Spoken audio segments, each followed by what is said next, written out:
Estamos gravando, estamos no ar mais uma vez. A gente, essa noite, trouxe aqui Giovanni Salvador. É um cara que a gente conhece desde 2002, né? Desde 2002, lá quando retomamos o grupo de usuários de Java, né? Aí passei a conhecer o Giovanni, né? Aí depois, em 2006, o Giovanni me recrutou, trabalhamos juntos, né, na Dell. E aí depois a gente trouxe uma leva, né? Elias trabalhou com a gente lá também, né? Diogo O Lucas, Adamate. da Marte, tem uma galera toda aí conhecida que passou por lá, né? E, e eu chamei o Giovanni aqui para ele falar com a gente sobre homeschooling, né? O filho dele, Lorenzo, está passando por essa experiência e no papo com o Giovanni eu pensei, cara, peraí, cara, tem mais coisa, quer dizer, lá em 2002 a gente se reúne por causa de uma comunidade de prática, que era o grupo de usuários de Java, o RSJug, né, que está vivo aí até hoje, né? Hoje até a galera tava no grupo lá do WhatsApp, que tava vendo lá o que a gente vai fazer ano que vem para fazer mais evento, não sei o que lá, enfim, a galera se movimentando. E então tem essa movimentação. Na época de Dell, tava lá o Giovanni tocando também a Community of Practice lá de Java também, né, envolvido ali com essas iniciativas de aprendizado de grupo, da galera podendo aprender, né, pela experiência do outro, com objetivos, né, com algum tipo de propósito. E eu achei muito legal quando fiquei sabendo, né, que o Lorenzo estava nessa história aí do homeschooling, né, que a família, literalmente, né, a família tem que entrar pro jogo, né, Giovanni? Então, eu te dou boa noite aí, te apresenta um pouquinho aí do teu contexto e fica essa primeira pergunta aí. Comprometimento da família não é envolvimento, né? Essa é a primeira questão, acho que eu queria te trazer aqui para tu falar um pouquinho disso. Legal. Obrigado, cara. Daniel, em primeiro lugar, obrigado pela oportunidade de falar e espalhar a palavra aí do homeschooling um pouquinho para as pessoas. Pessoal, boa noite a todos, tá? Eu conheço aí alguns outros, acho que eu ainda não tive a oportunidade de conhecer pessoalmente. Que nem o Daniel falou, eu trabalhei na Procergs durante 8 anos, bem rapidinho, 10 anos na Dell, 1 ano e pouco no Sicredi, eu estou na GCO agora em Canoas, muito ligado sempre à parte técnica, assim, também me envolvi bastante com muito por influência também do Daniel e o Guilherme Lacerda, que sempre falavam da agilidade, então a gente gosta dessa parte mais humana do desenvolvimento do software. E qual foi a pergunta mesmo, Daniel? Qual foi a primeira pergunta que tu lançou aí? A gente, eu vejo assim, muita gente falando sobre o envolvimento da família na escola, Sim, né? sim. E no homeschooling não tem opção, é comprometimento, né, da família com esse processo, né? É. Antes deixa eu só dar um contexto geral, assim, não sei o quanto que vocês conhecem, talvez eu já tenham ouvido falar por conta de países que tem essa opção, né?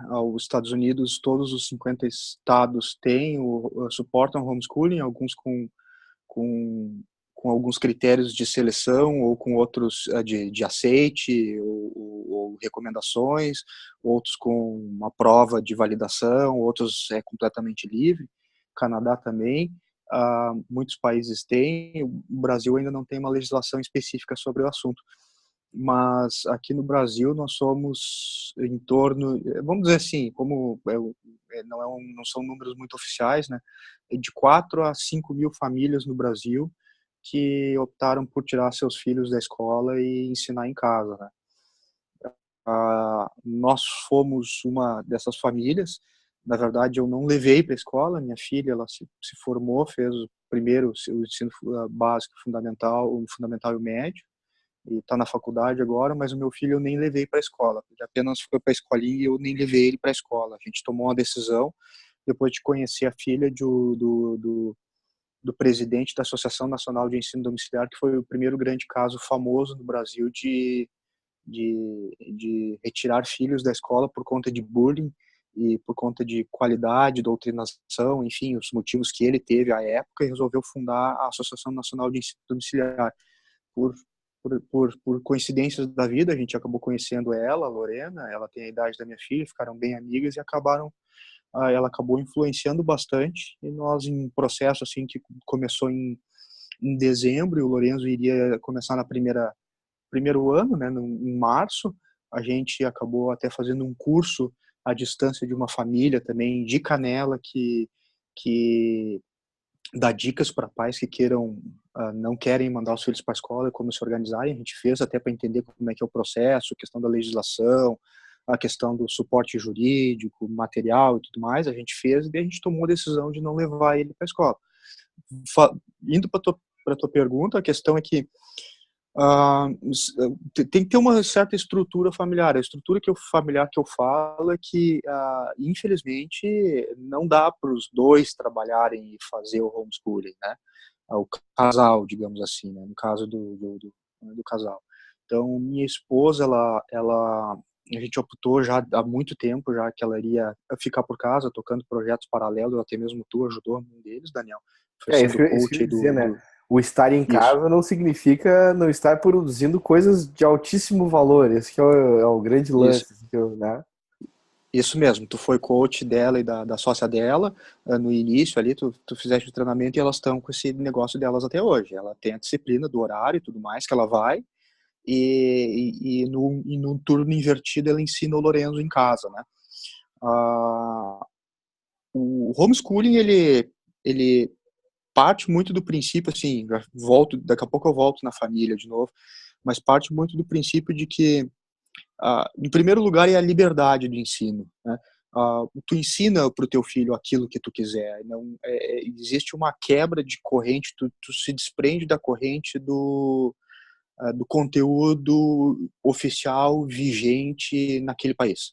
Então, quem é que dita o conteúdo oficial aqui no país é o MEC. O MEC que diz assim, um ser humano precisa aprender isso no primeiro ano, isso no segundo ano, isso no terceiro ano, isso no quarto ano. O homeschooling se desprende disso aí. O homeschooling não leva em consideração isso aí. Embora, no nosso caso, aqui na nossa família, a gente leve em consideração os conteúdos de cada ano. Por N motivos, existem autores americanos que falam que a alfabetização de um ser humano ela dura menos de 100 horas. Então, para que as crianças precisam ficar 7, 8 horas por dia numa escola, né? Então, um professor americano questionou isso, um professor que ganhou 3 prêmios consecutivos de professor do ano em Washington, ele virou o maior inimigo da escola, escreveu vários livros. O autor é John Gatto, Gato com 2 T's, se alguém quiser procurar depois. Mas a gente, sim, a gente abraçou enquanto família, então minha esposa ela fica com a parte de alfabetização, ele já tem 8 anos de idade, está lendo, escrevendo, tranquilo. Além a gente traz também uma pedagoga, tem uma pedagoga profissional que acompanha ele 2 vezes por semana, e a gente procura também levar ele para uma escola de inglês, então homeschooling não significa que ele não sai de casa, né? Eu vou matricular ele, por exemplo, ano que vem em algum esporte coletivo, porque bem ou mal homeschooling tu não tem contato com outras crianças, né, no dia a dia, e eram coisas muito boas na escola quando a gente tinha os horários até mesmo da educação física, assim, dos esportes coletivos, assim, todo aquele ambiente era legal.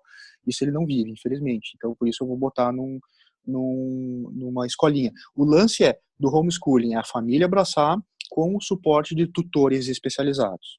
Esse é o principal. Então, assim, eu chego do trabalho nas segundas e nas quintas e ensino ele de uma forma mais livre, mais a gente trabalha alguns projetos especiais, planejamento, eu faço mind map com ele, eu ensino, sei lá, zenite polar, eu estava ensinando, ou às vezes eu chego para ele assim, o que tu gostaria de saber, filho? E ele disse assim, eu gostaria de saber sobre ímãs, como é que funcionam os ímãs. Então a gente começou umas 4 aulas consecutivas pesquisando na internet sobre imã, montamos o imã, o famoso imã, aquele da rolha com o alfinete em cima da água, pesquisamos, desenhamos e tudo mais, e isso tudo a gente vai guardando numa pastinha, né? Então eu entro com a parte mais livre, enquanto a minha esposa entra com uma parte mais mais formal, a pedagoga também faz um acompanhamento mais formal e tem as aulas de inglês. Esse é o nosso momento atual de homeschooling com o Lorenzo. Legal, meu. Legal. E tu falou desses momentos livres e tal, mas como é que funciona o lance de, não sei se rotina ou disciplina, mas meio que se tem horário certo para a coisa acontecer, ou vai mais num lance de a gente tem esses objetivos para cumprir? Como é que vai brincando com essas? Sim. Uhum. A gente tem os horários, tá? A gente montou um calendário, só que, por exemplo, acho que tem gente caindo da meeting, né? Continua, Daniel? Continua, depois a galera vai voltando aí. Às vezes dá uns. Uhum. Dá uns soluços aí. É. A gente tem um calendário, só que assim, ó, uma aula, por exemplo, não começa às 7:30 da manhã. Então, ele levanta no horário dele, como tem a minha esposa em casa, ele levanta no horário dele, o horário que ele acordar é o horário que ele vai tomar o café, dá um tempo, a gente pergunta, tá legal? Vamos começar a aula? E vamos começar a aula. Às vezes a minha esposa não consegue fazer alguma coisa de manhã, sei lá, uma consulta médica, precisa ter algum compromisso, a gente não faz aula de manhã, simplesmente não faz. A gente toca para um outro turno, na tarde, ou às vezes até mesmo naquele dia não é feito e a gente recupera no outro dia. Então, voltando ao ponto, né, da questão da liberdade, o homeschooling é assim, é a liberdade que a gente tem de montar um cronograma nosso.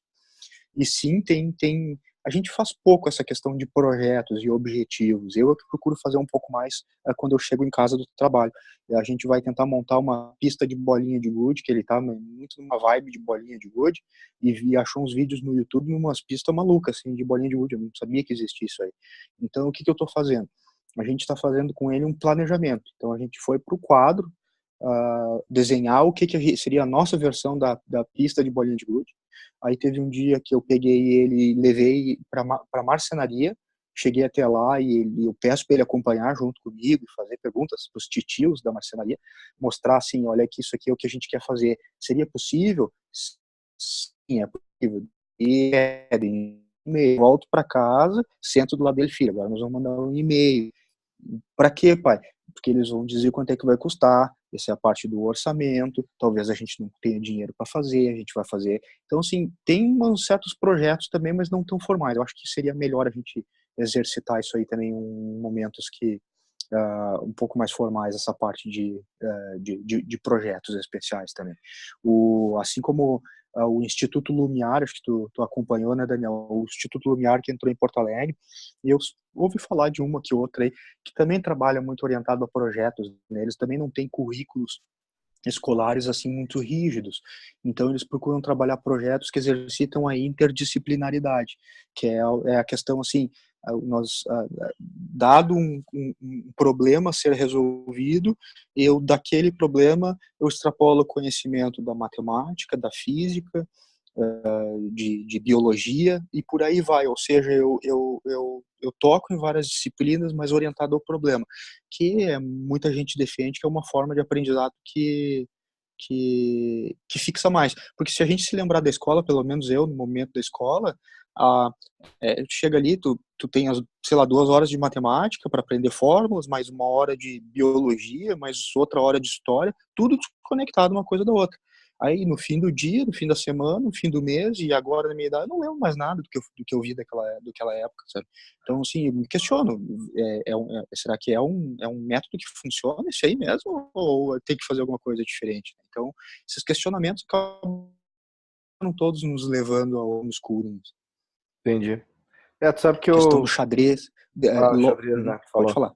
Não, tinha comentado xadrez. Pode falar. Não, o xadrez é um outro momento também, que é um momento muito de exercício de lógica, né? Então eu ensinei xadrez, ele pegou logo, ele gosta do xadrez, então a gente fica exercitando, ah, a gente joga junto, mas às vezes a gente fica exercitando aqueles movimentos assim, cheque em um mate, perdão, cheque em dois movimentos, cheque em um movimento. Então eu monto um tabuleiro, ou às vezes até mesmo usando o computador, para ele, eu disse assim, filho, tem um movimento só que vai dar o cheque, tu tem que achar isso aqui. Aí ele vai lá, fica pensando e tudo mais. Então, assim, dá para ver a evolução dele, assim, no pensamento lógico, até mesmo quando a gente joga o jogo completo do xadrez, que ele conseguia pensar um nível só, daqui a pouco tu vê assim, que ele já está pensando em dois níveis. Se eu fizer isso, aquele lá que está lá longe vai vir me pegar aqui, então eu não vou fazer isso. Então já dá para ver a evolução da criança nesse sentido, sabe? Então, um jogo assim que ele gosta muito, ele se motiva e tudo mais, tu exercita tanta coisa boa assim que o cara leva pro resto da vida. É o lance da estratégia, é o lance de Isso, estar ação e reação, isso. né? Análise de consequência, análise de impacto, enfim, coisas que no dia a E, dia, qualquer que seja a é, profissão, meio que vai se envolver, né?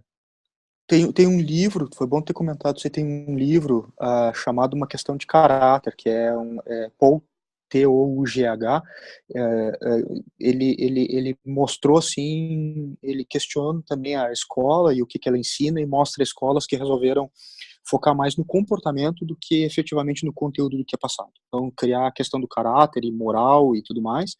E daí ele menciona muito um campeonato de xadrez que uma escola levou os alunos e que um dos alunos foi desclassificado já na primeira, né? Então, já na primeira rodada para um aluno de outra escola, né? E daí a professora, ela procurava repetir todos os movimentos, ela via os movimentos, depois repetia todos os movimentos para tentar achar onde é que foi o erro, né?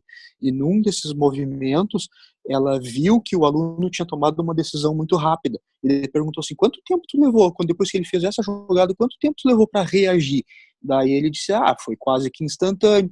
Tu viu que foi aqui que tu perdeu, porque tu tomou uma reação muito rápida, tu não fez a noção de toda a consequência que isso e aquilo que ia te levar, que consequência que ia ter aquela tua reação instantânea, momentânea.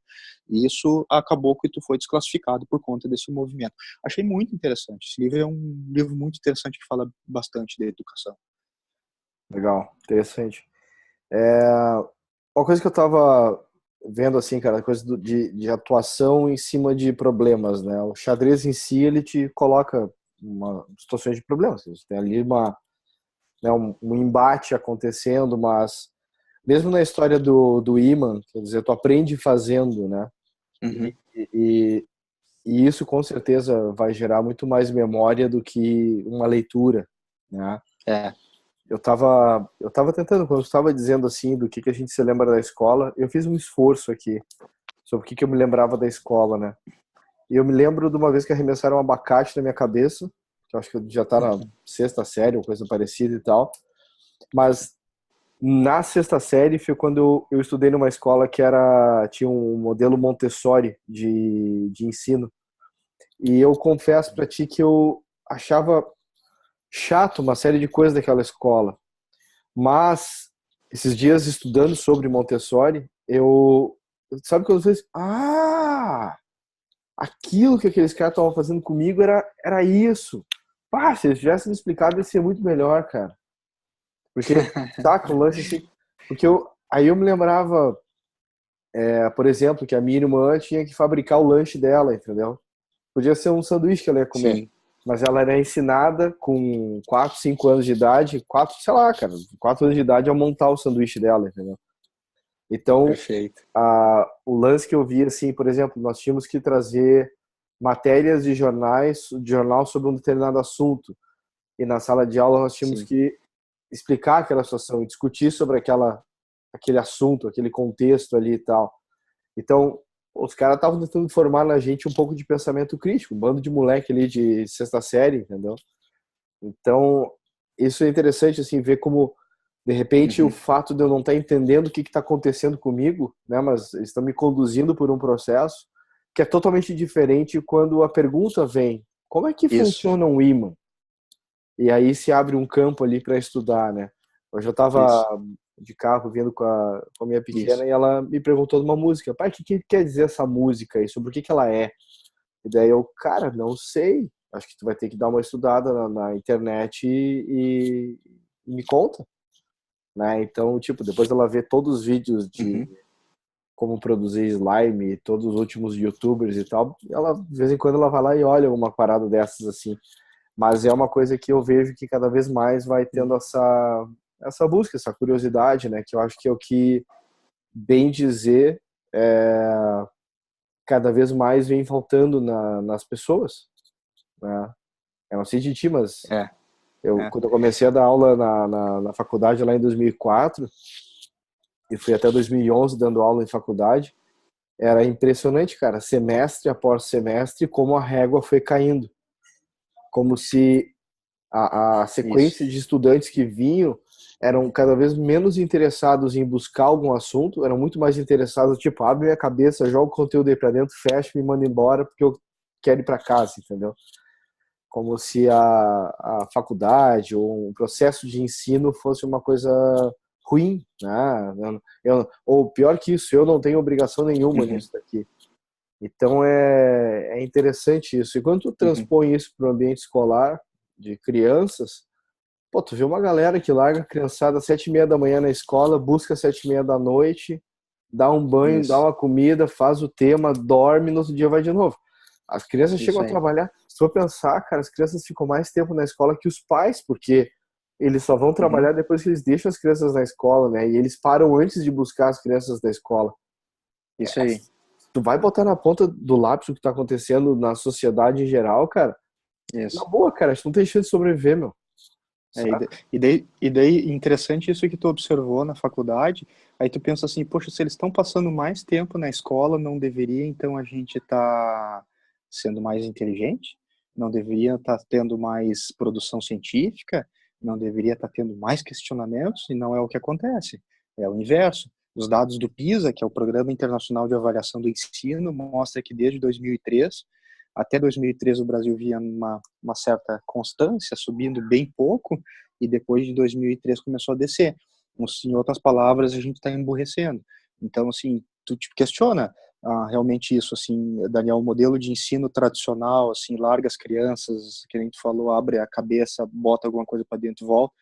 Se tu parar para pensar, quando é que apareceu o último Einstein? Agora vamos pensar até em mundo, assim, quando é que apareceu o Isaac Newton? Quando é que apareceu grandes coisas, assim, sabe, grandes questionadores?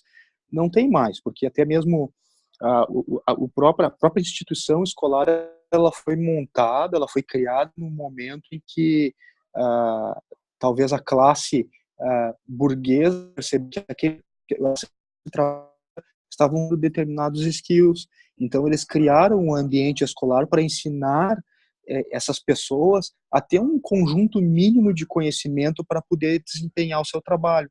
E foi nesse contexto que foi criado o ambiente escolar. Só que é nesse contexto que existe até hoje. Ou seja, a escola não se reinventou, embora tenha esses métodos Montessori, o Instituto Lumiar tenham essas iniciativas, isso é para poucos ainda, é para quem tem condições de pagar um ambiente desses aí, que é muito caro, né? É muito caro, e não é para a maioria do povo, ou seja, para a maioria das pessoas a escola ainda permanece esse negócio que foi criado justamente para ensinar e não para pensar, né? Para ensinar algumas coisas, né? Botar algumas coisas na cabeça e não para ensinar a pensar. Sim. Foi Uma. bom tu ter observado isso. Cara, são as coisas que eu venho até nesse questionamento, né? Tipo, a Márcia agora tá num contexto até de conseguir ficar mais tempo em casa, tá conseguindo tocar o negócio dela a partir de casa também, né?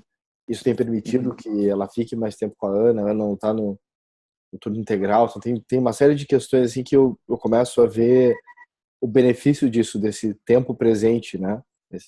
Esse é o grande lance, o tempo presente que a gente tem Isso. com as pessoinhas, né? E, Isso. e eu queria agora fazer uma outra transposição aqui, pegando seja um RS Jug ou pega a comunidade de prática do Madel lá, ou coisa parecida, como o aprendizado em grupo, ou o aprendizado porque eu quero aprender, como ele gera resultados. Se pegar, tenta lembrar de pessoas que eram do RS Jug lá no início, que a gente viu crescendo, pessoas que estavam lá nas Isso, comunidades de prática que estão bombando por aí, isso, e a gente consegue ver claramente diferenciado assim, cara, os caras que se dedicaram para aquilo, os caras que quiseram buscar resultados, os caras que quiseram mais daquilo que o básico, vamos chamar assim, né? isso, Mas tinha ali uma questão, obviamente, de interesse do buscar mais, mas tem esse componente da curiosidade, tem esse componente do isso, questionamento, né? Isso é uma coisa isso. que eu queria teu take, assim, que tu percebeu nesses, sei lá, 15 anos aí, desde o RS Jug, né, por onde tu passou. O lance, assim, ó, que eu vejo, assim, dessas comunidades de prática, até uma questão, assim, linkando muito também com o que o Alexandre Magno, né, que é o nosso amigo lá que criou o Learning 3.0, né, ou criou o conceito, enfim, o conceito basicamente diz, antigamente, ah, tu sentava na frente de um ser iluminado que vai te ensinar certas coisas, né? O Learning 2.0, não lembro exatamente qual que era. O Learning 3.0 é a questão o ensino é colaborativo e é em conjunto, né? Ou seja, tu perde um pouco aquela figura do cara que vai lá e ensina algo para os outros aprenderem. Claro que às vezes é necessário isso, principalmente quando não se tem um contexto mínimo do negócio, mas a ideia principal é como comunidades de prática e grupos de usuários é um levar o outro, né? Eu tô ali porque eu tô querendo estar ali, que nem tu comentou. Eu quero adquirir um conceito, um conhecimento. Ou o outro tá ali porque diz assim, eu quero passar conhecimento. Eu quero ajudar outras pessoas pelo meu próprio ego, porque eu quero ajudar outros, ou porque eu gosto de colaborar, ou porque, enfim, por N motivos, mas o cara tá ali para ajudar outras pessoas. Então, assim, comunidade de prática eu vejo muito nesse sentido, sabe? Quantas pessoas que cresceram do seu conhecimento técnico simplesmente participando de comunidades de prática, por troca de experiência. Exercita não só o conhecimento técnico, mas questões do tipo saber a hora de falar, saber a hora de ouvir, saber se comportar também em um grupo, né? Seja virtual ou seja presencial.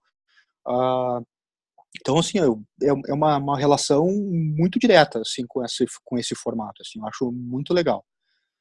Sobre o lance do ego, que eu acho interessante, eu até estava discutindo esses tempos. Na verdade, se a gente lembrar do próprio RS Jug, né, cara? Tinha galera que não fazia porra nenhuma, mas assinava lá como coordenador do Jug, né, durante uma época, Yes. assim. Mas tinha esse lance, quer dizer, não, eu faço parte dessa galera aqui, tipo, tô ali e tal. O pertencer a um grupo, Pra né? pertencer ao grupo. Mas a outra coisa que tu trouxe aqui que eu acho muito válido, que é a galera que tava ali para ensinar alguma coisa. Às vezes o cara tinha aprendido na semana passada, ele já queria colaborar, dando É, aquilo, né? E, é, e como a gente aprende muito mais quando a gente está ensinando para outra pessoa, né? Tipo, é verdade. não, né? Eu lembro assim muito hoje o meu processo de funcionar ele tá diferente, mas se pegar 2004 ali, quando eu comecei a escrever para as Clube Delphi e essas histórias, muitas vezes meu processo era meio que o cara pescando, assim, do tipo, cara, aquele assunto ali é massa. Aí eu lá estudava um pouquinho, e aí já lançava a ideia pro editor, e o cara dizia, legal, escreve sobre isso. E daí eu ia lá e destrinchava mais o assunto, né, vamos dizer assim.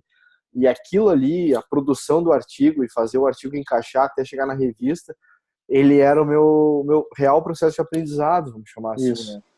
E, obviamente, depois que eu ia colocar em prática, eu te digo assim, tem coisa que eu escrevi em 2000 que pra mim tá na cabeça ainda. Eu consigo te falar a respeito daquilo ali muito mais fácil, entendeu? Fora o abacate Sim. que eu lembro da sexta série, é o tipo de coisa que eu me lembro, porque teve um processo teve um processo ali, teve uma emoção, não só uma dor, vamos chamar assim, né? Sim, eu acho que o abacate foi mais o contato físico que tu teve aí do que qualquer Sabe? outra. Tipo, uma coisa meio, né, maçã na cabeça, mas não veio nenhuma ideia daqui, E, cara, não rolou nada. isso aí, isso aí. O Daniel, assim, o fato de tu produzir material também, assim, ó, uma coisa que eu estava vendo aqui, a produção de histórias é um dos itens também que ajuda a solidificar bastante o conceito do Lourenço.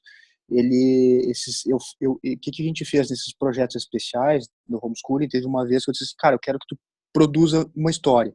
Então, olha só o que a gente exercita. Ele teria que inventar da cabeça dele uma história com personagens, a gente ia desenhar aquele estilo de desenho de livrinho de criança, que se é uma grande figura e poucas palavras. Então, a formiga Mariana entrou no buraco para guardar a comida. Poucas palavras, assim. Mas então, assim, a gente se acordou que seriam umas 5 páginas, ele ia primeiro inventar na cabeça dele a história, e no final ele ia apresentar em casa, aqui para o público que estivesse aqui em casa naquele momento, quando ele terminasse, que às vezes vem amigos da minha filha aqui, ou as avós, ele ia apresentar. Então a gente fez até com um mapa mental as histórias, a gente colocou no quadro, a gente fazia com as conexões, como é que a gente ia desvendar a história, ele fazia daí o desenho e a escrita, e depois a gente saía do nosso escritório ali, que eu montei um ambiente de aprendizado para ele ali, a gente montou, eu e minha esposa, e daí ia apresentar para a família ou para quem estivesse aqui em casa, ele ia fazer a apresentação. Então, com isso, ele exercitou várias habilidades, né, motoras, a escrita, o desenho, a conexão entre coisas, a história e até mesmo a apresentação. E até depois de tempo que passou, eu pergunto para ele, filho, tu lembra qual foi das 3 histórias que a gente escreveu? Ele diz todas as histórias, todos os personagens e diz exatamente como foi essa. Incrível como aquilo entrou na cabeça dele. Sim, foi incrível como aquilo se solidificou como conhecimento para ele. Isso é interessante. Um outro exemplo que eu me lembro assim muito dessa coisa da prática, da pessoa poder mas brincar com algo que faça sentido, né? Eu me lembro muito, sei lá, minha irmã quando estava no colégio, ela teve aula de robótica com Lego. Isso 98, 96, sei lá, cara, faz muito tempo mesmo. Poxa, E então ela fazia robozinho com Lego para arremessar a bola, não sei o que lá, tinha um monte de coisa ali que ela aprendia a fazer.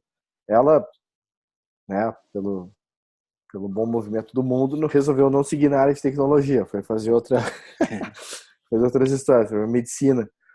E eu fiquei numa pilha assim do tipo, tá, beleza, né, eu vi uma galera aí ensinando os filhos a programar e tal, falei, cara, vou ensinar meu filho a programar também, tipo, né. E aí eu aprendi a mexer no tal do Scratch lá, do esquilinho lá, né, a raposinha, sabe que bicho que é aquele lá, o gatinho, sei lá. E aí fazia lá o bichinho se mexer, não sei o que, e pá, beleza. Chega aí, filha, vamos aprender, né? Já comprei o Raspberry Pi só para ensinar ela a mexer com o Scratch, né? Aquela história, enfim. E aí, tipo, tu vai tentando trazer isso pro dia a dia da criança. Cara, não durava 10 segundos, cara, porque ela via assim, ela é acostumada a tocar na tela das coisas, né? Tu toca na tela, tu faz a parada acontecer. E aí tu troca para ela e mostra um mouse e um teclado para ela interagir com uma IDE que tinha que digitar coisas. Cara, já era. Não durava, né? E recentemente agora eu acabei... Eu até te falei da história do Cubeto, né? Que é um Sim. cubinho de programação. Só que ele é todo físico, né? Então tu programa num tabuleiro ali os caminhos que o robozinho tem que fazer. E o processo de execução deles são através de histórias. Cada história tem um mapa. E aí, conforme tu lê a história, ela fala assim, agora Cubeto sai de tal lugar e vai até a escola. Então no mapa tem um quadrinho onde está a escola, e daí tu tem que programar o que tem que acontecer para o Cubeto chegar até a escola. Aí tu vira a página. Aí tu virou a página, Fique aí legal. tem uma paradinha contando do Cubeto ali, que agora ele vai na casa de não sei quem. E daí tu tem que programar de novo ele e fazer ele chegar até a casa tal. Então, e aí foi muito louco, porque ela interagiu com aquilo, e ela começava a chegar para as pessoas e dizer assim, ó, quer que eu te ensine a programar? Porque eu sei programar. Então, ela se empodera do negócio porque, cara, aquilo ali fez sentido para ela, entendeu? E é o lance do xadrez, saca? Tipo, Isso. ele entender a jogada aqui, que vai ter a jogada seguinte, que vai derrubar a peça dele, ele já tem o seu, então o senão já tá agindo, entendeu? E esse é o lance. Uma coisa que tu falou aí, Daniel, que tentando fazer um paralelo com o nosso dia a dia de trabalho, O fato da Ana não ter se interessado por aquilo que tu achava que ela ia se interessar e daqui a pouco ter se interessado por uma outra coisa, que né, no final das contas é a mesma coisa, é a questão da programação, mas de uma forma diferente. No homeschooling a gente vê bem claro quando a gente tenta explorar um tema e ou a criança tem total desinteresse ou ela tem dificuldades naquele tema ali. Então, assim, no homeschooling tu consegue explorar ah, as deficiências que a criança tem de uma forma diferente, bem como suas potencialidades. Que se tu pensar no dia a dia do trabalho, é uma coisa que infelizmente não chegou muito assim, acho que no dia a dia do trabalho, principalmente grandes corporações. Eu que transito mais por grandes corporações, eu acho que talvez em grupos menores isso aí, essa realidade seja um pouquinho diferente, mas em grandes corporações tu é esperado, assim, ó, conjunto de analistas, um conjunto de desenvolvedores, vai, baixa a cabeça e desenvolva. Assim como eu ouvi uma vez de um gerente lá na Dell, o cara disse numa reunião com um monte de novos desenvolvedores assim, aqui não é o lugar para ser criativo. Então, assim, baixa a cabeça e saia fazendo, né? Eu não sei, de repente eu tive uma reunião com esse mesmo cara aí. Pode ser, pode ser. Eu me Uma lembro. figura, uma Não há figura muito boa, motivo, mas não há motivo para inovar aqui, pessoal. Vamos fazer o básico.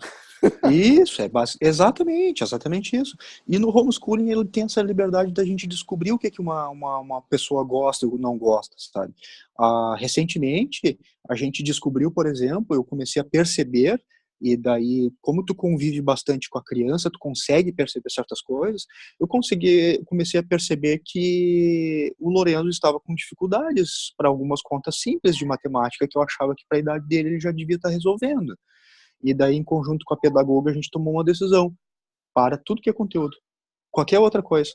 Nós vamos ficar 2 meses agora só com matemática com ele.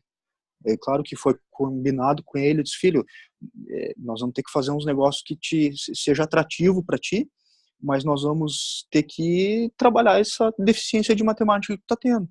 E ele aceitou, claro, tranquilo, a gente começou a pedagoga, ela começou a fazer uns negócios diferentes, assim, para ensinar matemática, e eu cheguei, numa das minhas pesquisas, eu cheguei a um método, assim, que eu nunca tinha ouvido falar na minha vida, que se eu tivesse aprendido, que se as crianças conhecessem no início, a matemática ia ser mais simples, que é um método que a criança consegue em poucos segundos com as mãos, fazer somas que deem resultado até 99, que é um método chamado Chisenbop, Chisenbop, Chisenbop. Ou às vezes eu vi referência como Chisenbop, com A em vez do E, que é um método incrível. E até hoje, depois que eu ensinei isso ali para ele, que eu fiquei vendo os vídeos e aprendendo por algumas horas, depois que eu ensinei isso ali para ele, o resultado é que hoje em matemática ele está muito melhor. A gente fez um examezinho com ele, assim, uma prova, como se fosse uma prova mesmo. Olha, tu não vai ter acesso a material, tu não vai ter, tu pode fazer algumas perguntas, mas talvez a pedagoga não possa te responder. Ele E daí ela simula, fez ele simula um aba. mais ou menos isso. Então, assim, a mão esquerda são cada dedo é as dezenas, né? E aqui Sim. as unidades, né? Então, sei lá, 55 é 55, 56, 57, 58, 59. Então, assim, a criança, ela pegou muito rápido. Ela faz até hoje, é um abacuzinho mesmo, que nem tu falou, assim, então, mas ela pegou muito rápido. O ponto é que é o seguinte, a gente viu uma dificuldade, a gente ficou ajudando ele naquela dificuldade durante um tempo. Depois que a gente viu que ele retomou até o ponto que a gente achava que seria interessante ele retomar para uma criança de 8 anos, nós voltamos ao conteúdo normal, né? Então, a gente explorou uma certa deficiência e bem como, assim, eu estou vendo a necessidade de explorar uma coisa que ele faz bem, que acho que puxou um pouco a mim quando eu era pequeno, que é gostar de esportes. E a gente está vendo, assim, que ele, às vezes, ele sai da aula, ele fica correndo dentro de casa. Eu falei para minha esposa, assim, esse cara, ele está precisando ir para um negócio de esporte. Como ele não frequenta a escola, ele não tem horário, ele sai pra rua, ele sai correndo, feito um louco, assim, sabe? Parece aquele cachorro que não sai pra rua e quando sai enlouquecido por todo o terreno, sabe? Enlouquecido. Ele faz isso, nós vamos pra pracinha com consequência e sai correndo. Então, pô, vamos ter que explorar isso aí, ele parece gostar disso aí. Isso é um fato, assim, é uma coisa que o homeschooling aproxima pai e filho para pais e filhos, para o ponto da gente perceber essa evolução e as deficiências da criança no dia a dia também. Isso é interessante, cara. Os demais aí, não sei se tem alguém ainda com a gente aí. Tem alguém aí? Tem uma galerinha. Estamos aqui. Eu tô anotando Sim. tudo. Depois eu Fica, tenho as Que perguntinhas. idade tá o teu, Elias? O meu tá com 2 anos e 7 meses. Aí, já dá pra começar a fazer o Tizambop ali com ele ali. Exatamente, já tá anotado aqui já, cara. pesquisa ali, Elias, pra tu ver meu. depois aí. Pô, achei massa o negócio, mão esquerda. Ó, mão esquerda, vou contar até 90 com a mão esquerda aqui, ó. 0, 10, 20, 30, 40, 50, 60, 70, 80, 90. Pô, muito louco, Isso. Isso. Então eu pergunto pra ele assim, filho, quanto é que é 22 mais 12? Pô, uma criança assim, 22 mais 12, 22 mais 13, ficaria um tempo ali pensando pra uma criança, né? 22 mais 12? 22 mais 12, daí tu começa o 12 é 1, 22, 20, 1, 2, 3, 4, 5, 6, 7, agora eu não lembro. Aham. Show? 8, 9, 10, 11, 12. Quanto é que é 22 mais 12? 34? É isso? Aham. Fechou? 34, né? 34. Fechou 34. Então, assim, rapidinho pega o esquema ali. É muito legal. Muito legal. Então, assim, coisas assim que é incrível. Nós construímos juntos. Pela deficiência dele, eu tive que pesquisar e a gente construiu junto. Daí, se tu pensar no ambiente escolar, tu tem que seguir aquilo que foi. Porque assim, ó, ele tá numa sala de aula com 30, 20 alunos, é, é, o nivelamento é pela média. Então, aqueles que têm um potencial maior se sentem frustrados, que foi os filhos do Rodrigo Espíndola e da Anete Espíndola, lá da PUC, eles foram taxados lá no Champagnat como, assim, problemáticos. Porque o guri olhava assim e disse, eu não vou copiar esse negócio. Mas por que tu não vai copiar? Não vejo sentido nisso aí. Eu já entendi isso aí, eu não vou copiar esse negócio. Mas todo mundo está copiando, tu tem que fazer. E daí chamavam os pais, é problema. Hoje eles estão lá no Instituto Lumiar, que estão realmente explorando o potencial do guri. Crianças que estão abaixo se sentem frustradas. Daí é até pior, porque tem, às vezes, até a questão do bullying dos demais. Então, a escola é para os medianos, tá entendendo? A escola é para os medianos. Agora, tu realmente explorar a potencialidade, assim, o homeschooling ajuda nesse sentido.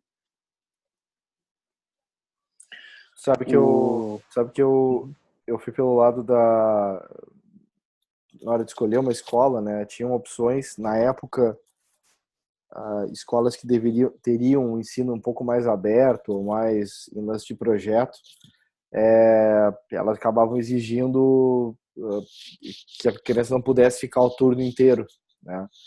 E na época era uma restrição que a gente tinha, ela tinha que ficar alguns dias como turno cheio da escola e tal. Eu ficava 2, 3 dias com ela em casa de manhã e à tarde para a escola, e alguns dias ela ficava o turno cheio. E aí o que eu brincava assim, era tipo, tá, a gente vai enlatar ela por um lado ali na escola e a gente vai trabalhar em casa para ser diferente, né? E aí e até uma busca agora que eu tenho conversado bastante com a escola, porque o que a gente vai descobrindo é que no turno inverso ele tem muito desse trabalho de exploração e de descoberta. E aí a ponto de crianças, né, filhos de conhecidos dizerem assim, dá pra gente ir só no turno, que é tipo só ir no inverso, e tipo de tarde tu me leva pra casa. Tipo, porque o legal é a parte da manhã, que é a diversão, que é onde eu aprendo, porque depois eu não aprendo mais. Isso aí. Então, quando a gente começa a perceber isso e ver assim, tá, mas deveria ser divertido o dia inteiro, né? E daqui a pouco Exatamente. o fato do professor de repente estar te enlatando em cima de um assunto, dizendo decora esses troços aqui que eu tô te trazendo e tal situação, né?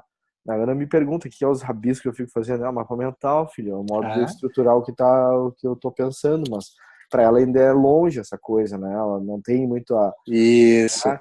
Então, só que são coisinhas que mas já gerou curiosidade. Tu já tem a curiosidade, mas tu vai brincando, daqui a pouco quando vê a criança tá brincando com isso. Só claro, vão taxar ela de louca, porque ela tá botando palavras sem seguir o linear da folha, enfim. Então, não, Ana, olha só, tu tem que escrever aqui, ó, tu vai escrever nessa folha aqui, tá? Então, é um pouco do mundo que a gente vive, né, cara? Eu vi uma vez no curso que tu deu lá um curso que tu deu na Daniel, tu fez uma analogia, tu foi muito feliz no que tu falou, foi numa palestra que tu fez, que eu uso até hoje e uso te referenciando, inclusive, que foi aquela questão das classes, né? O ambiente colaborativo pré-escolar, que as crianças sentam e compartilham, às vezes até mesmo material, Sim. compartilham num mesmo ambiente, numa mesma mesinha, assim, aprendem coisas mais lúdicas, que daí chega num determinado momento que é fileirinha, fileirinha, fileirinha, É. tá lá o professor no quadro, ouve, olha atentamente, e esse é um ambiente extremamente boring. Esse é um ambiente assim que realmente assim é para acabar com a criatividade das pessoas, Sim. é para colocar as pessoas para baixo mesmo nesse ambiente assim. Olha o que a gente faz com 5, 6 horas por dia, 4 horas por dia, colocar as crianças ali sentadas uma atrás da outra em silêncio olhando o ser iluminado que está.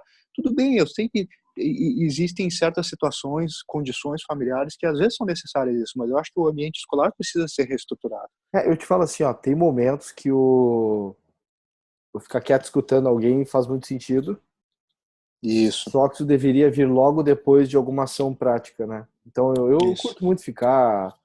Eu gosto de fazer muitos cursos de AD, né? Então, Uhum. queira ou não, eu fico ali, eu fico ouvindo um cara falando durante 4 horas pra mim de algum assunto e tal e tudo mais, mas eu já tô lucubrando aqui o que eu vou fazer amanhã pra já validar aquilo que eu tô escutando, como é que eu vou botar em prática alguma história, né? E só que muitas vezes não tem esse outro passo, né? O que tu acaba recebendo é um tema de casa para preencher lacuna, para lembrar daquilo que o cara te falou, mas tu não tá aplicando aquilo. Só tentando lembrar, Sim, decorar aquilo, né, que foi trazido. sim. Mas assim, eu não Só vai que tu longe, tem um senso crítico para ver isso aí, né, claro. Daniel? As crianças não têm esse senso crítico para pensar É, e às vezes até mesmo não questionar do tipo assim, escuta, tu não vai dar alguma coisa, alguma brincadeira pra gente exercitar isso aí? Não, as crianças não elas não, aprendem desde pequena, fiquem quietos e escutem, não questionar. até porque com 30 pessoas em sala de aula, tu vai ter vergonha nenhuma Exatamente. de questionar alguma coisa E- fora do status quo, né?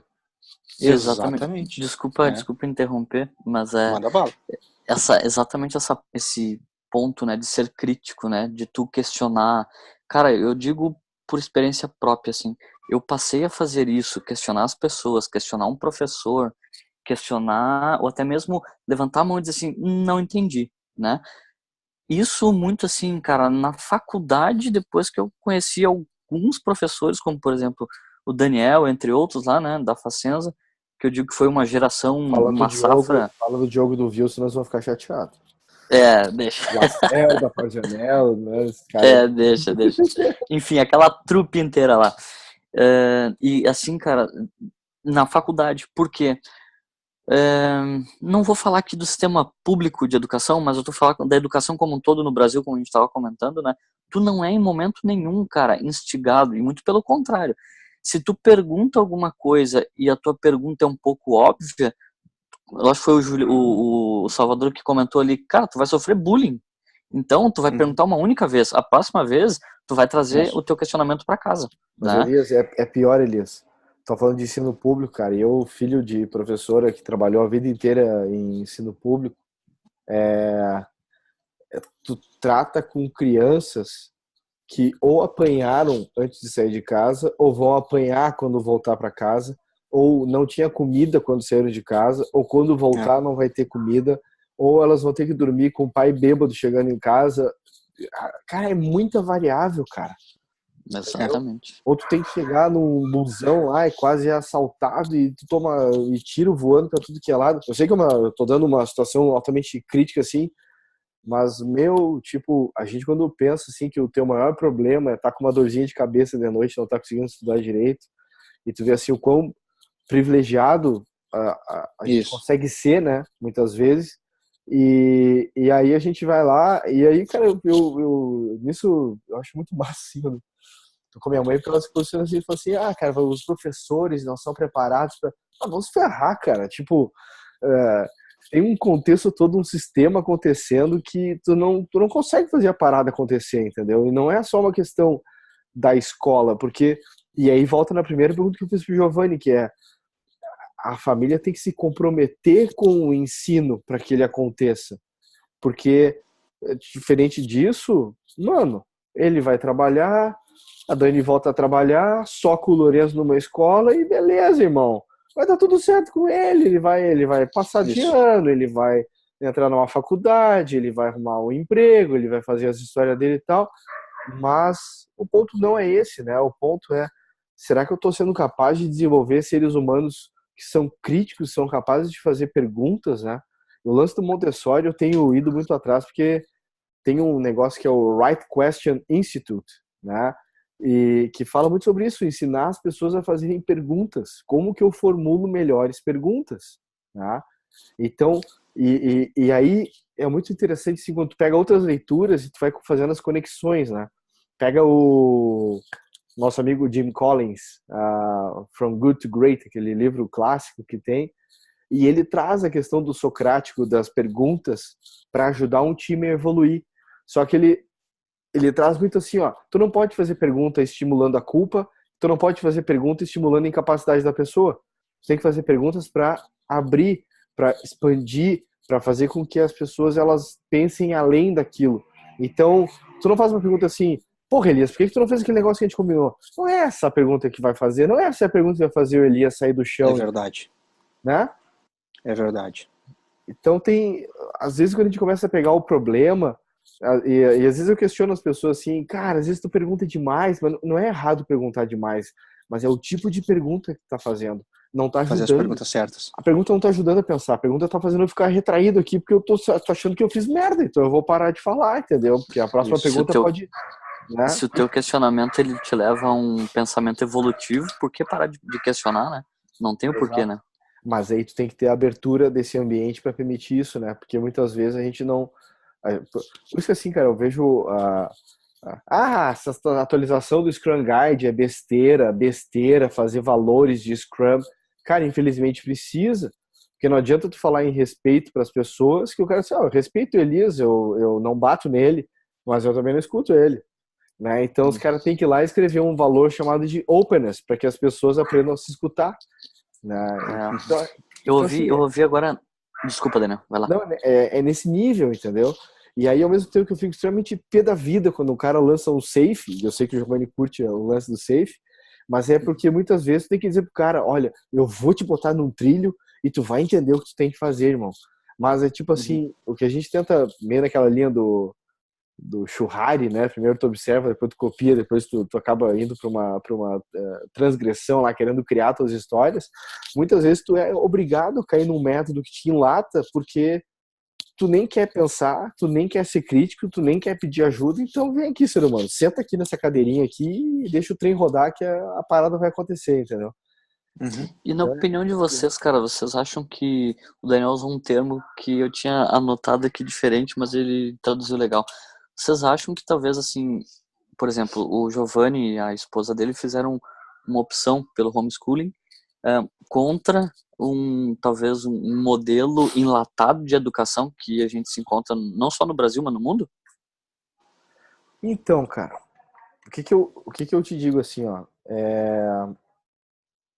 eu não me arrependo da decisão que eu tomei, nem conhecia o homeschooling, mas como eu te falei, tinha essas opções de outras escolas um pouco mais abertas e tal, mas eu optei pela escola que eu optei, só que ao mesmo tempo eu não fiquei silencioso, vamos chamar assim.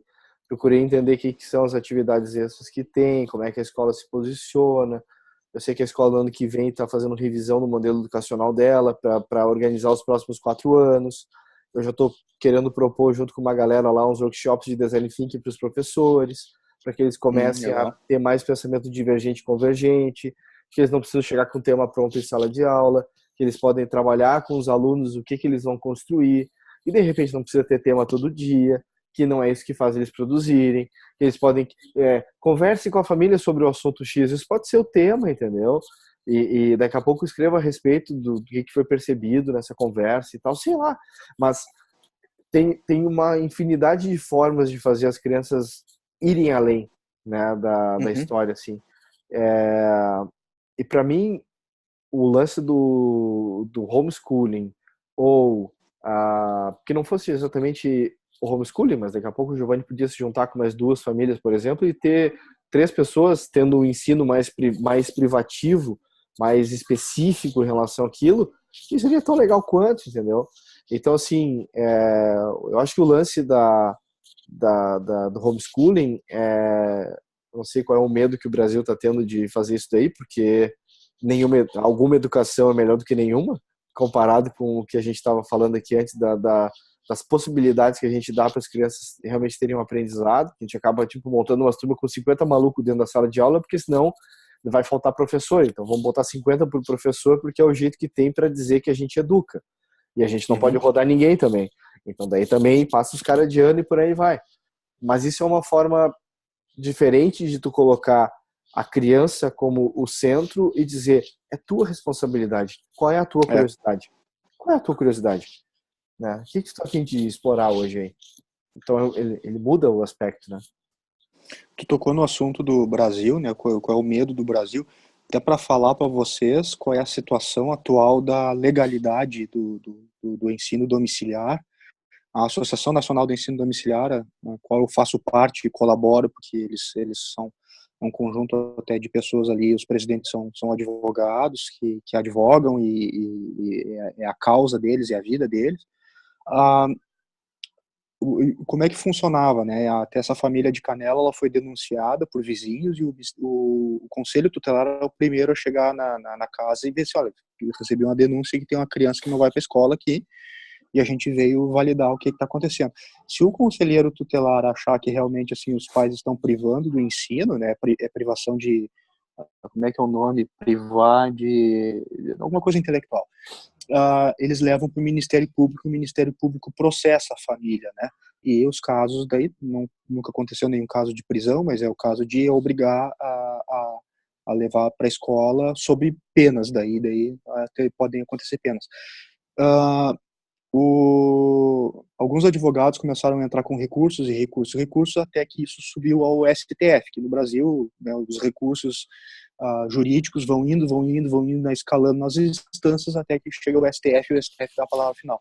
O ministro Barroso, ele tomou o tema para ele é o relator, e a primeira coisa que ele fez foi suspender todos os processos contra as famílias no país inteiro. Então tem um documento, que nós temos esse documento, uma imagem que foi feita, tudo mais escaneado, e a gente tem aqui em casa para, caso aconteça alguma coisa, a gente mostra, tá aqui o ID do documento, tá aqui o título, tá aqui a assinatura do ministro, não pode ser feito nada contra a gente, está suspenso até que o STF decida pela legalidade ou ilegalidade do ensino domiciliar. Em se manifestando por uma legalidade, ainda tem que ser feita uma legislação específica sobre o tema. Esse é o lance. Show de bola, cara. Acho que é isso, cara. Não sei se alguém tem alguma pergunta mais aí. Robson, Elias, Fábio. Eu tenho mais uma aqui, cara. Mas é curiosidade, então, Giovanni. Quando tu tava falando ali, cara, por exemplo, que tu instiga muito o teu filho após um ensinamento, não cobrar, mas sim, até mesmo fazer com que ele pense contigo, e aí vocês evoluam o pensamento, né?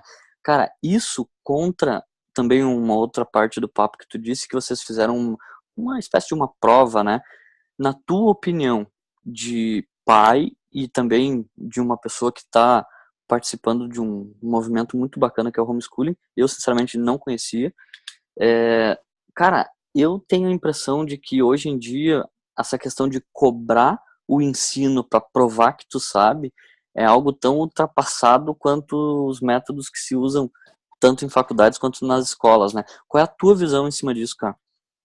Porque isso aí é um resquício ainda, Guilherme, da época em que o estudante tinha que comprovar que sabia algo para poder ir lá para o emprego na fábrica, né? Que foi, enfim, as primeiras instituições escolares aí datam de muito tempo atrás. Confesso que não tenho a referência, mas era numa época em que assim os proprietários de fábricas e tudo mais, época da industrialização, ou viam que estava faltando determinados skills, e então eles mandavam para essas instituições que ensinavam e cobravam para saber se o cara tinha que saber aquilo ali. O que eu vejo assim, eu não vejo problema de tu eventualmente tu cobrar alguma coisa, assim, sabe, de ter alguma forma de validar se tu tá sendo efetivo no ensino daquela criança, e não simplesmente se ela sabe por saber por saber, simplesmente, e ter esse negócio de passar ou não passar, tu tirou 55, tu tirou 60, tu tirou 65, e esse negócio até que mesmo que leva até uma certa competição entre as crianças na escola, né, saber quem sabe mais também. Então eu lembro, assim, eu sempre fui um cara muito mediano, assim, mediano em alguns momentos, assim, no ensino médio, eu era abaixo até. Não tinha, já era mais rebelde e tudo mais, não tinha um conhecimento, não queria saber, não queria saber de estudar.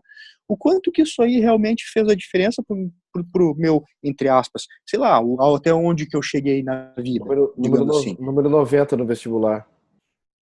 É 90? Ai, mas isso aí, ó. Tá, Eu 90 de. Ah, tá, eu número só entrei 90 do que passou. Eu só entrei porque uma galera foi para outra universidade e tal, e eu fui É, suplente, e eu entrei, cara. Tipo, é. na escola também, a cada vez que a gente se mudava de cidade, tomava pau num monte de disciplina e tal.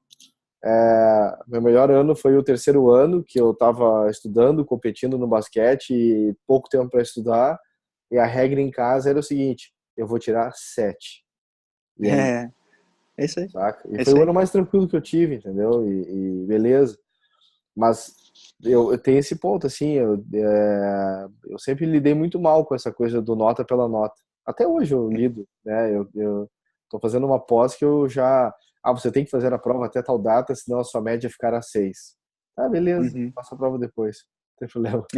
É isso, uma punição, né? Essa punição. Ah, beleza, Eu, le- vou morrer agora, eu, vou eu, tirar 6 eu lembro lá. eu lembro na faculdade até um colega que depois da gente fazer uma prova, o professor pediu para ele ficar depois, porque ele tinha ido muito bem na prova, ele tinha respondido muito bem, né? E o professor pediu e o professor chegou e falou para ele depois ele me falou, ele é meu amigo até hoje, falou para ele, cara, muda de curso, esse curso aqui que vocês estão aqui é muito ruim, tem outro curso ali que é melhor, e eu vi que, cara, tu tá detonando aqui, tu vai detonar, é muito bom, muda de curso. E ele mudou, ele foi para um outro curso, até que era até meio de dia, era de dia, tinha umas aulas de dia, isso na Ubra, e eu permaneci ali, né, no meu cursinho ali, no meu tecnólogo na época lá, tudo mais, terminei. E hoje o resultado é assim, ó, o cara ele não para muito em emprego, assim, ele tá com uma instabilidade muito grande, assim, já teve vários problemas assim no ambiente e de certa forma, assim, eu não quero me gabar, não tenho sucesso. Eu acho que eu fui até longe demais para o que eu achava à época, né? E talvez até o que me falavam, né? Porque eu era muito mediano. Então, assim, o cara detonou numa prova, era uma prova de C++. O professor olhou, cara, tu sabe tudo disso aqui, tu vai pra lua, assim, né, cara? E daí hoje tu vê que no dia a dia, assim, parece que são outras habilidades que são necessárias e que o homeschooling, e até aquele livro que eu mencionei, Uma Questão de Caráter, que eles preparam com outras habilidades o ser humano do futuro, sabe? E não simplesmente o saber o técnico ali e ser cobrado depois numa prova. O dia a dia é mais complexo do que isso, sabe? O saber é importante, ele faz parte, mas eu acho que a escola está deixando de lado também o ensino de outras habilidades para as pessoas que são tão necessários quanto o relacionamento, a compreensão, o fazer as perguntas corretas, o saber ouvir, o entender, não ouvir para retrucar, para replicar, né? No inglês, os americanos falam muito a questão do hey, listen to me. O listen é me escuta o que eu estou falando, e não hear, que é a condição física de fechar a boca e simplesmente abrir o ouvido e direcionar o ouvido para quem está falando, né? Então, acho que cobrar faz parte, mas tem que ver para que a gente está cobrando, assim, né, nos exames, assim.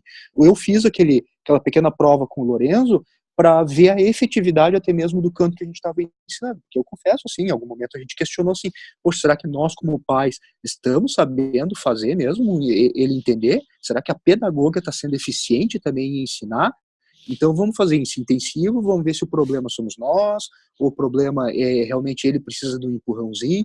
Então o cobrar por cobrar com um propósito, não com o propósito da penalidade do tipo assim, tu ficou abaixo de 6, rodou, vai ser penalizado, não será contratado, não passou aqui, não passou ali. acho que está na hora de revisar. O homeschooling está questionando muito esses modelos aí, sabe? Então, acho que está na hora da gente se questionar também esse modelo de cobrança que a gente tem. Eu tipo, questionei isso porque eu achei muito legal o plano de ação que vocês tiveram, né? Que foi assim, pô, legal, vamos rodar alguma coisa aqui pra gente balizar e ter um teto, né? E saber se tá bom, se tá ruim, pra gente tomar uma ação que foi, cara, para tudo, vamos focar aqui, porque assim a gente viu que tem uma deficiência, né? Isso eu achei muito, muito bacana, cara. Porque Legal. pensa essa mesmo tipo de approach numa escola tradicional, né? Cara, tu vai entrar em recuperação e o teu reforço vai ser final do ano quando tu tiver ferrado, né? Aí tu vai fazer Isso. com que a pessoa já pressionada psicologicamente tenha que estudar, porque senão ela já tá em recuperação e pra ela rodar é um passo, né? Isso aí. Na real, tu tem que trabalhar duas coisas, o psicológico da criança e ainda fazer com que ela aprenda, né? É isso aí. É isso aí. Assim, ó, eu não tenho uma opinião formada também sobre essa questão assim do passar de ano ou rodar de ano. Acho que ah, eu vejo hoje que não tem esse negócio no homeschooling, né? Tu tá sempre passando de ano, né? A pessoa tá sempre indo para um próximo conteúdo, a não ser que tenha empacado naquilo ali, seja importante. A gente repete aquele conteúdo, mas eu questiono assim o dano que causa na vida das pessoas o fato de tu dizer assim, cara, tu vai repetir um ano inteiro desse negócio aqui, a tua vida é completamente impactada porque tu realmente não conseguiu atingir um determinado nível que é solicitado pela escola. Mas que nível é esse que é solicitado? É o correto mesmo? É o que vai fazer a diferença para minha vida? É o que vai fazer a diferença na minha interação humana, sabe? Eu nem sei se eu quero realmente na minha profissão no futuro se eu vou precisar saber de química, se eu vou precisar, eu não sei nada de química. Não sei, não quero saber. Não é o meu interesse saber e eu não preciso da minha vida para isso aí. Sei o mínimo do mínimo do mínimo. E talvez no passado, se eu não tivesse estudado, feito um louco, eu teria rodado, teria ficado mais um ano repetido todas as matérias, inclusive aquelas que eu me dei bem, teria que ter repetido tudo aquilo de novo, e aquilo poderia ter impactado o resto da minha vida, assim como impacta muita gente. Sabe? Essa questão da cobrança e do rodar, eu ainda não tenho uma opinião muito formada sobre isso aí. Mas no homeschooling não existe isso de rodar, né? A gente é uma evolução, a gente segue. No momento que a gente vê que a gente pode não estar sendo efetivo, que é alguma coisa que vai acontecer, vai chegar em momentos em que conteúdos nós não saberemos ministrar para ele, nós não teremos condições, e daí as famílias elas chamam tutores especializados. Ou seja, eu vou contratar, sei lá, eu quero falar sobre design thinking, eu não tenho condições de falar sobre design thinking, por que eu não posso contratar o Daniel para ensinar o meu filho sobre design thinking? Por que eu não posso chamar uma pessoa que tem um determinado skill e eu quero que ele fique durante 2 meses ensinando aquilo ali para o meu filho aqui em casa, porque eu acho que vai ser um skill importante para ele no Mas futuro. esse é o lance do mentor, né? Eu acho muito importante Isso. esse lance. A Lumiar trabalha muito com isso, no conceito do mestre, né? Eles trazem galera de fora Isso. para poder trazer. Cara, eu acredito demais no ensinamento um para um, muitas vezes, porque é a tua preocupação, é o teu interesse, é outra visão, né? Aí entra também uma coisa, né, Daniel? Que, cara, nos últimos meses eu tenho estudado bastante, que é uma coisa, por exemplo, que o sistema Toyota de produção fala muito, né? TWI, que é o Training Within Industry, né?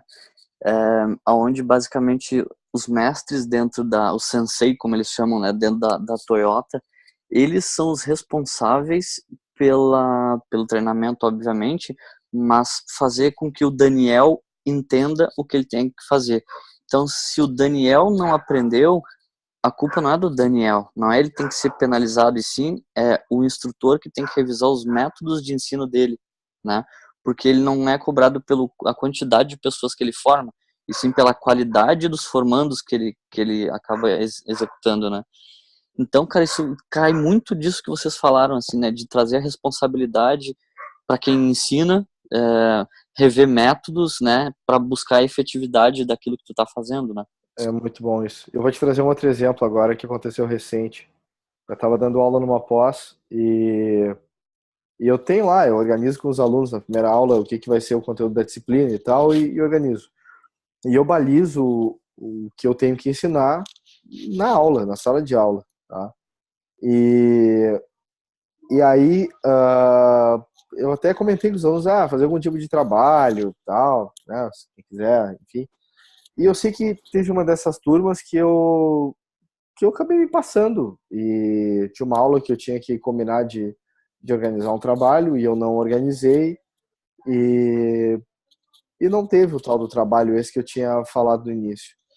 E aí passou umas 3 semanas assim que tinha terminado a aula. E aí um aluno me parou e falou assim, cara, né, até nem queria, né, até nem podia te contar isso, né, porque eu não sei o que vai acontecer, mas enfim, né, mas a gente tava falando no nosso grupo lá de WhatsApp e tal, que, pô, tu não deu trabalho, né, e aí, tipo, a gente não teve que fazer o trabalho, daí a galera não quis nem comentar, né, porque, eu fiquei pensando assim, tá, mas quem é que se prejudicou por não poder ter explorado mais o assunto? Porque eu passei o conteúdo que eu queria passar para vocês, mas era uma chance de vocês irem além. E aí vocês ficaram felizes que eu esqueci. Tem algo errado nessa história. Então, É. tipo assim, enquanto a gente ficar, sabe, tipo, pô, o cara tá me dando a chance de poder explorar um assunto e interagir com ele. E é uma merda que eu falava na Facenza, lá na época que eu dava aula lá. Eu não sei se o Elias passou por alguma passagem dessas minha em sala de aula, mas que eu dizia assim, mano, se vocês me contratarem do lado de fora daquela porta, eles vão pagar 20 vezes mais do que vocês estão me pagando aqui pra eu dar aula pra vocês, cara.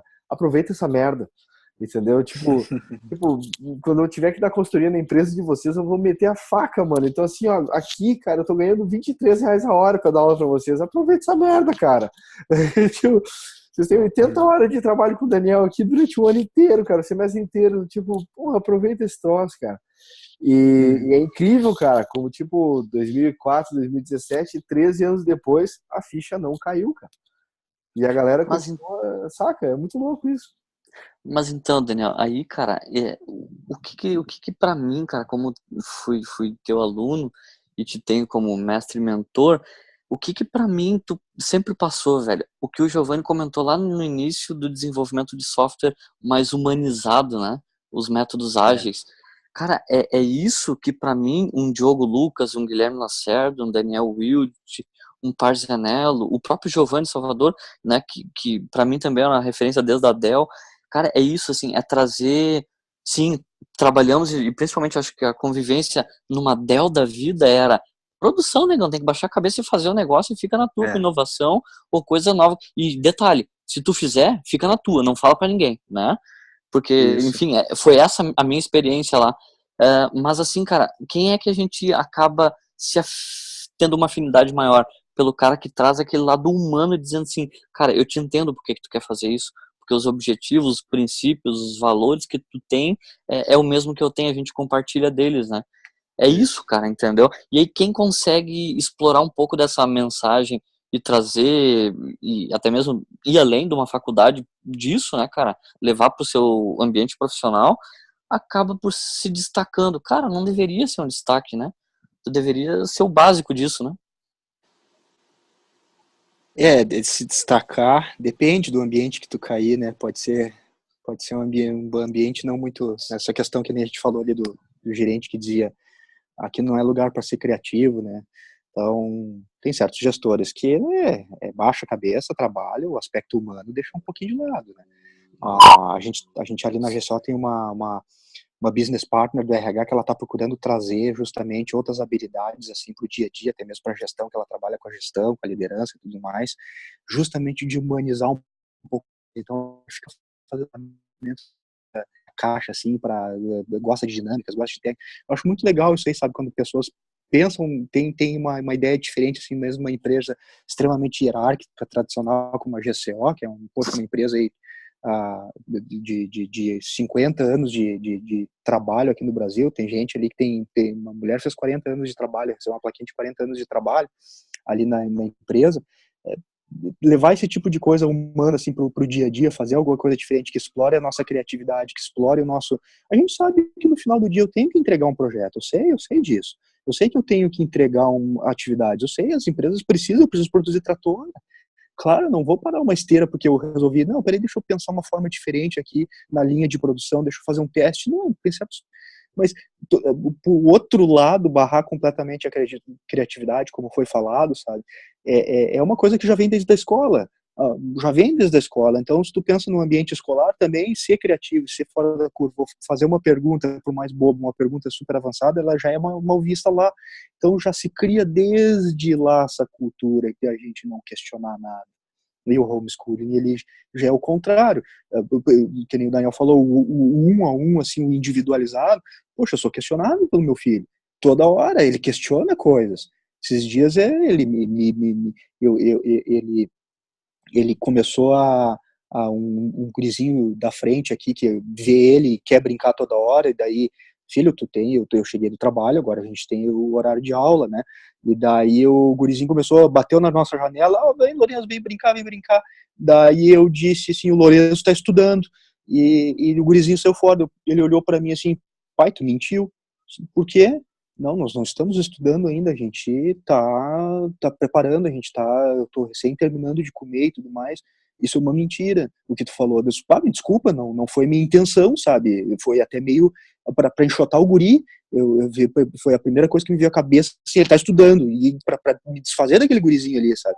Então, assim, o homeschooling, assim, pela interação que a gente tem, assim, esse questionamento, a gente cria pessoas também questionadoras, assim, e ficam me questionando por que isso, por que isso, por que aquilo, até o ponto de dizer assim, não sei, eu vou ter que pesquisar. E é diferente, às vezes no ambiente de trabalho a gente tem que ser meio super-homem, né? O porquê isso, parece que tem que ter resposta para tudo. Não, cara, não tem resposta, vamos construir junto então, vamos atrás junto dessa resposta. É uma forma assim, a gestão antiga, assim, tu não pode demonstrar fraqueza, seja física, tu não tá se sentindo bem, não tá legal, intelectual, tu não pode demonstrar essa fraqueza, acho que tá mudando um pouco isso aí, tem que ter realmente, assim, o cara, bonito é aquele cara que mostra assim, cara, não sei, vamos junto construir isso aí, ou eu te dou poder para tu ir buscar essa informação e trazer essa informação pra gente aqui para ver o que a gente pode fazer com ela. Muito bom, muito bom. Cara, eu tô hoje bem de ouvinte aqui. Só queria fazer uma pergunta pro... Tudo bem, Giovanni? Cara, te fazer uma pergunta, assim, que é uma questão meio prática. Primeiro, te dar os parabéns, assim, pela... Acho que tem uma questão da família aí, que o Daniel comentou, mas eu nem vejo como a questão de abraçar o homeschooling, né? Eu acho que tem mais até de se blindar de várias outras coisas externas, né? Como o caso que tu comentou da família lá de Canela, que teve gente denunciando, umas coisas, enfim. A gente está no Brasil e as pessoas são mais dentro da caixa mesmo, assim, né? Então, acho que a família tem que estar bem fechada com isso, assim, cara, vamos nesse projeto, é o que a gente acredita, e é isso aí, vamos dar o nosso melhor. Mas a minha pergunta que eu falei de ordem prática, é o seguinte: vamos supor que ali na frente o Lourenço decida ingressar numa faculdade, assim, para fazer a matrícula ele precisa de um certificado de conclusão do ensino médio. Como que funciona isso, assim, você já tem uma equivalência disso? Como que seria essa questão, assim? Em outros países que o homeschooling é suportado, há uma prova, né, para tu comprovar o conhecimento mínimo necessário, obter uma nota, obter uma certificação de que está apto a ingressar ou pelo menos pleitear a faculdade, né, entrar fazer o vestibular. Aqui a gente já tem jurisprudência, essa própria menina que eu mencionei no início, ela saiu da escola, ela fez o Enem, tirou uma nota super boa, fez o vestibular, passou o vestibular não aceitou, né, a faculdade não aceitou, a Universidade Brasileira não aceitou, que ela não tinha conclusão do segundo grau, na época era segundo grau. Ela entrou na justiça e ganhou. E daí nós temos o primeiro grande caso, foi lá em 2009, de que a justiça, daí foi criada a jurisprudência, né, e daí a partir daí a gente usa bastante isso aí. Então, assim, seria o Enem, a proposta da Associação Nacional é utilizar os mecanismos como o Enem, para fazer a comprovação do conhecimento, e a partir dali a universidade teria que aceitar. Certo. Mas por enquanto, infelizmente, a gente parte do princípio que sim, eu quero que ele faça a faculdade, mas a gente parte do princípio que nós vamos ter que ter eventualmente alguma batalha jurídica para isso. Sim. Ou a questão, talvez, de estudar fora do Brasil, né? Ou a questão de... Exatamente. Se é uma possibilidade. Se é um exame muito mais papo reto, vamos dizer assim, para estudar fora, passou, tá apto, vamos lá, de repente é uma, né? É uma. O uma futuro, assim, alternativa. na verdade, Fábio, a gente pensa muito, a gente fica se projetando um pouco pro futuro, mas a gente, infelizmente, a gente está bem imediatista, assim, a gente está realmente na a proteção intelectual do nosso filho, como a gente fala aqui. A gente quer fazer Sim. a proteção intelectual dele, levar ele a formar o caráter, formar o conhecimento que a gente acha que sim, a escola não está formando hoje. Se lá na frente, daqui a pouco, quando ele tiver um pouco mais de consciência do seu próprio ser e decidir, inclusive, ir para a escola, eu quero ir para a escola, nós estamos abertos a isso aí. E a discutir isso aí, até mesmo pela questão democrática. A gente está aberto a discutir isso aí também. Legal. Uma outra coisa eu ia te perguntar, quando começou o assunto, assim, mas daí tu respondeu logo em seguida lá, era na questão de na interação com outros colegas, né? Tu falou do esporte, da atividade coletiva, daí aquilo ali para mim já ficou respondido. Cara, Pode falar. Não, eu só ia complementar, dizer que para mim é uma grande quebra de paradigma te ouvir falar sobre isso. Sabia que existia no Brasil, mas não sabia que tinha tão próximo da gente, assim. Bem legal, cara. Eu curti muito, assim, te ouvir o case, assim, acho. Legal. Legal, cara. Valeu. Muito massa mesmo. Valeu. Massa. Valeu, obrigado. É um prazer. Valeu. E é isso, meu amigo. É isso. Então tá. Tá, obrigado aí usamos um pouco mais de uma hora aí pro papo, mas acho que é bastante válido para quem estiver buscando. Teve uma matéria, né, da TVE lá, eu vou deixar o link também no vídeo do YouTube ali pra galera poder dar uma curtida também. E que também dá um pouco mais dessa visão da rotina, enfim. Mas eu acho que o lance principal é o seguinte, cara, não importa se você tem 7 anos, 8 anos ou 40 anos, o processo de aprendizado ele passa pela mesma coisa, né? Liberdade de poder errar e experimentar e praticar, né? E ter abertura e apoio de quem está contigo nessa jornada de aprendizado, né? E de um modo ou de outro, seja quem for nesse papel, você vai ter mentores e tutores para estar ou te conduzindo no processo de aprendizado ou para te apoiar para poder explorar coisas diferentes nesse processo, né? Então, acho que esse é o grande desafio, assim, e né, se você é contra ou a favor do homeschooling, não sei, não me importa muito, o que me importa é que você seja a favor do aprendizado contínuo. Essa é a parada que eu acho que a gente não pode se perder nisso, né? É isso aí, cara. Show de bola. Beleza? Legal, pessoal, obrigado pela oportunidade, viu? Valeu, Daniel, pela oportunidade. Ótimo. Beleza. Valeu, Giovanni, parabéns aí, cara. Aquela perguntinha. Valeu, cara. E o livro, quando é que sai? Eu mandei 3 minutinhos.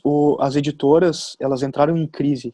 Depois eu descubro falo como é que eu descobri isso aí.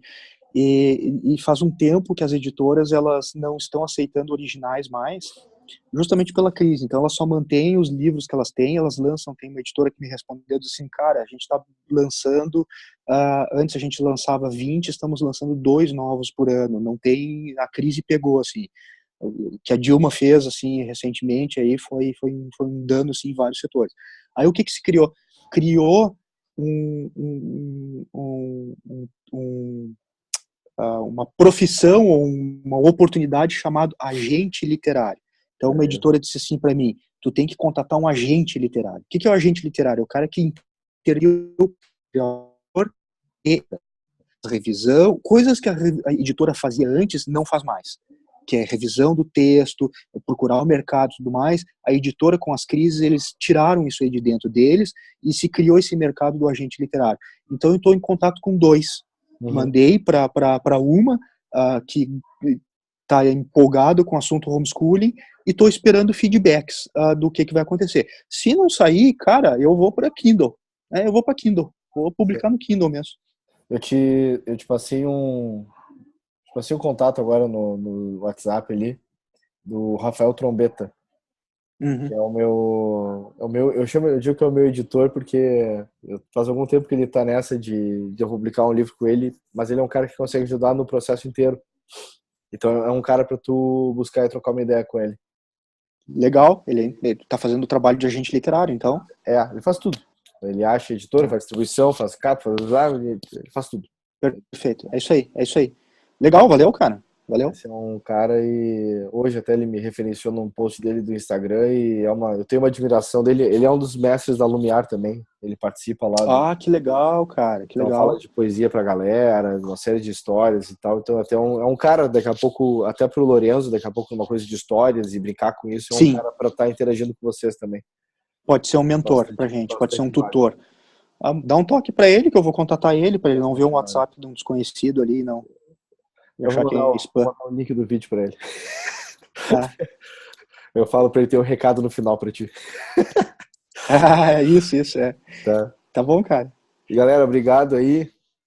Elias, Fábio aí que aguentou, o Robson saiu antes ali, o Everton também, mas eles depois o Everton trabalha lá no ITA, né, exército e tal, tem que começar cedo, se bem que amanhã, às 7 da manhã, estou na quadra de basquete treinando.